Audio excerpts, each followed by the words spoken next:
Where the real money is to be made, and here I want to finish on, is what happens after the sale. Because I believe in this country, nothing happens after the sale.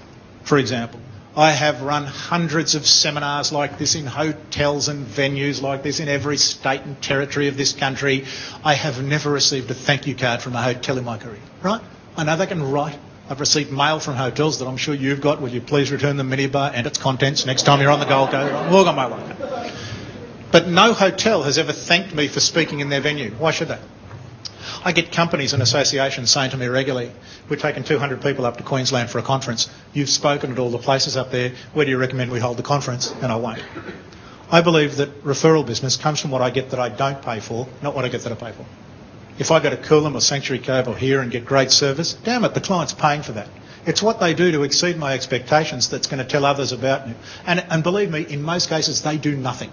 I've got better things to do with my life than push a hotel's business. I'm more concerned with my business, and believe me, your customers feel exactly the same way about you. The only difference is they lie straight to your face, right?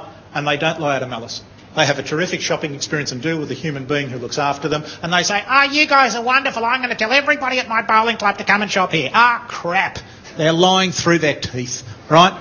And it's not malice. They really are impressed. It's laziness.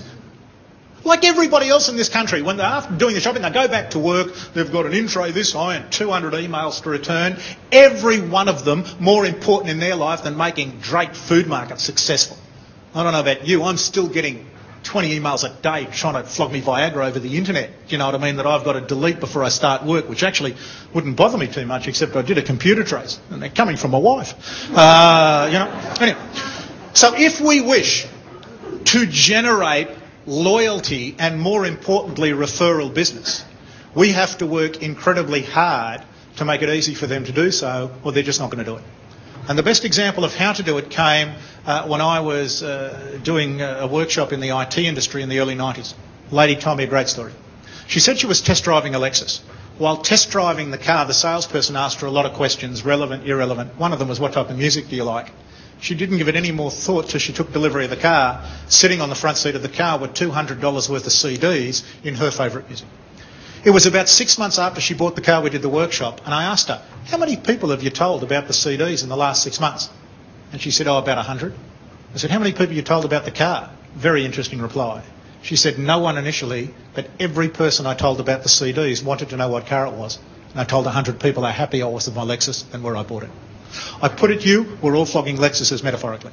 It's the CDs you put in with your Lexus that will determine how healthy your business is 6 months, 12 months, 5 years from today. I put it to you, most Australian businesses, including supermarkets, put in no CDs with their Lexus and wonder why it's so hard to generate any loyalty and referral business out there.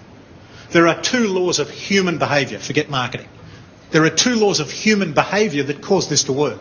One, the only difference between recognition and bribery is where it happens in the sales process, right? Bribery happens before the sale, recognition happens after the sale. Every time you offer a special, every time you throw in a freebie, it's a bribe. Who the hell do you think you're kidding? That doesn't create loyalty. It creates loyalty to the discount. It's what happens after the sale on a personal level that creates loyal, and people loyal to people. They're not loyal to companies out there. The other law that makes it blissfully inexpensive to do is that the ego drive is stronger than the money drive, which is why $20 worth of recognition will do more for you than $2,000 worth of bribery. What are the CDs with your Lexus? Let me give you examples clients of mine have done from different industries, and I'll bring it back to a couple of ideas that could work in your stores. I used to do quite a bit of work in the optometry industry. One of my clients down in Launceston has a friend who owns a bookshop. Says every time he sells a pair of reading glasses for the first time, and the frames could be anything from $100 to $600, he sends out a little thank you note and a paperback novel. He gets $1.95 wholesale from his mate. The note says, thanks for buying your specs from us. We really appreciate the business. By the way, here's a book so you can enjoy reading for the first time with your new glasses. Reckons he gets more word of mouth from the $2 book. People come in and pay $400 for frames. What's his competitor doing? Buy one, get one free, which has been decimating profits in the eye care industry for the last 20 years. I do a lot of work in financial services. One of my clients has a contact in confectionery. Says every time he sells a financial plan to an A-class client for which he makes a whack of money, he sends out a little thank you note and a box of chocolate truffles, retail value $12. He gets them for $3. He swears he gets people coming to him for the chocolates. What are the CDs with your Lexus?